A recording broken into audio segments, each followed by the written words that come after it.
Hi friends, మీ దగ్గర కూడా ఎప్పుడూ ఒక రెడీమేడ్ సాకుంటుందా? అరే ఈరోజు కొంచెం టైర్డ్గా ఉందిరా, నెక్స్ట్ టైం పక్కా వస్తా అని.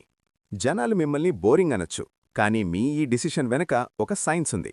ఈరోజు లిబ్రోవర్స్లో మనం బయట పార్టీల కంటే ఇంట్లోనే ఉండటం ఎందుకు హాయిగా మరియు ఎస్థెటిక్గా అనిపిస్తుందో ఆ సైకాలజీని డీకోడ్ చేద్దాం. పార్ట్ 1, సోషల్ బ్యాటరీ మరియు రీఛార్జింగ్. ముందుగా ఎనర్జీ గురించి మాట్లాడుకుందాం. బయటికి వెళ్లిన వాళ్ళు ఏదో బాధలో ఉన్నారని అందరూ అనుకుంటారు, కానీ ఇది కేవలం ఎనర్జీ మేనేజ్మెంట్ పద్ధతి మాత్రమే. ఎక్స్ట్రోవర్ట్లకి జనం మరియు గోల మధ్య ఉంటే ఎనర్జీ వస్తుంది, కానీ ఇంట్రోవర్ట్లకి ప్రతి సోషల్ ఇంటరాక్షన్ వల్ల వాళ్ల బ్యాటరీ డ్రెయిన్ అవుతుంది.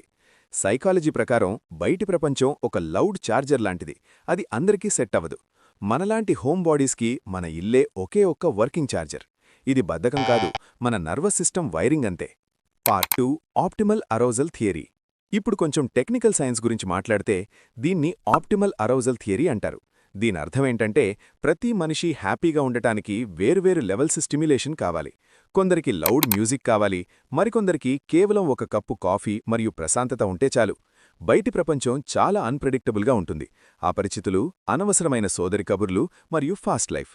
కానీ ఇంట్లో ప్రతిదీ మీ కంట్రోల్లో ఉంటుంది. లైటింగ్ నుంచి మ్యూజిక్ వరకు మీ వైబ్కి మీరే బాస్. హై సెన్సిటివిటీ ఉన్నవాళ్లకి ఈ కంట్రోల్ అనేది ఒక లగ్జరీ కాదు, అది వాళ్ల సర్వైవల్ పద్ధతి. పార్ట్ 3, క్రియేటివ్ మైండ్స్ మరియు లో స్టిమ్యులేషన్. ఒంటరితనంలో ఒక వింత పవర్ ఉంటుందని మీకు తెలుసా? ఒంటరిగా ఉండటానికి ఇష్టపడేవాళ్లు తరచుగా ఎక్కువ క్రియేటివ్గా ఉంటారని స్టడీస్ చెప్తున్నాయి. అందరూ భయపడే ఆ అర్ధరాత్రి ఆలోచనల నుంచే బెస్ట్ ఐడియాస్ పుడతాయి. సొసైటీ మనకి ఎప్పుడూ ఫోమో అంటే fear of missing out create చేస్తుంది. అంటే పార్టీలకు వెళితేనే లైఫ్ బాగుంటుందని బిల్డప్ ఇస్తుంది. కానీ మీ బెస్ట్ లైఫ్ కేవలం ఒక పాత సినిమా మరియు కొంచెం ప్రశాంతతలో ఉంటే తప్పేంటి? దీన్నే సైకాలజీలో లో స్టిమ్యులేషన్ ప్రిఫరెన్స్ అంటారు. వీళ్లకి బయటి ఎంటర్టైన్మెంట్ అవసరం లేదు, ఎందుకంటే వీళ్ల ఇన్నర్ వరల్డ్ చాలా రిచ్గా ఉంటుంది. పార్ట్ 4, సుఖమా లేక భయమా, రెఫ్యూజ్ ఆర్ కేజ్. ఇక్కడొక ముఖ్యమైన విషయం అర్థం చేసుకోవాలి. మనం ఒక నిజాయితీగల ప్రశ్న వేసుకోవాలి. మనం సంతోషం కోసం ఇంట్లో ఉంటున్నామా లేక బయటికి వెళ్లాలంటే భయమేసి ఉంటున్నామా?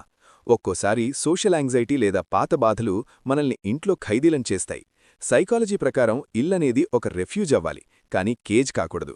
మీరు ప్రశాంతత కోసం ఇంట్లో ఉంటే అది పీస్, అదే భయం వల్ల ఉంటే అది దాక్కోవడం. ఈ రెండిటి మధ్య తేడా కనిపెట్టడమే నిజమైన self awareness. Conclusion: depth over noise. So friends, మీరు ఫ్రైడే నైట్ పజామాస్ వేసుకొని ఇంట్లోనే గడిపితే మీరు అబ్నార్మల్ కాదు, మీరు కేవలం గోల కంటే లోతుని కోరుకుంటున్నారు. మిగిలిన ప్రపంచం హడావిడిలో ఇగ్నోర్ చేసే సన్సెట్ లైట్ లేదా ప్రొద్దున్నే తాగే కాఫీలో మీరు ఆనందాన్ని వెతుకుతున్నారు. ప్రతి ఒక్కరికి జీవించే పద్ధతి వేరుగా ఉంటుంది. కొందరు గోలలో తమని వెతుక్కుంటారు, మరికొందరు నిశ్శబ్దంలో. ఒకవేళ మీరు నిశ్శబ్దాన్ని ఇష్టపడే గ్రూప్ అయితే వెల్కమ్ టు ద క్లబ్.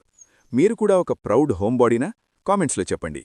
ఇలాంటి నాలెడ్జ్ మరియు సైకాలజీ విషయాల కోసం లిబ్రోవర్స్ని సబ్స్క్రైబ్ చేయండి, మరియు ఈ వీడియోని లైక్ చేయడం మర్చిపోకండి. వచ్చే వీడియోలో కలుద్దాం. అంతవరకు స్టే క్యూరియస్.